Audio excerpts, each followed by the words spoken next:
When you're sewing, does your sewing machine foot pedal slide all over the place? If so, you need this. Welcome to Epida Studio. My name is Elizabeth, and I help you make beautiful things with quilting, pajagi, and embroidery. So sometimes when we're sewing, especially if you're on a wood or a vinyl or tile floor, sometimes when your foot's on the pedal, it just slides a bit, and it can be challenging or frustrating if it's moving around when you're sewing. So if you have that problem, then here is a great solution.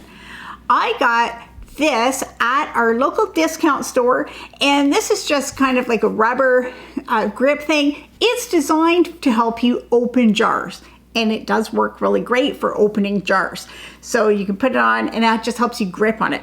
But the same thing, if you take that, put it underneath your foot pedal, then it becomes much more difficult. It gives it a little bit of grip and a little bit of tension, and it doesn't slide all over the floor as you're stitching. So if you have that problem, look for one of these and give it a try. For more quilting tips, tutorials, and inspiration, check out my website, epidastudio.com.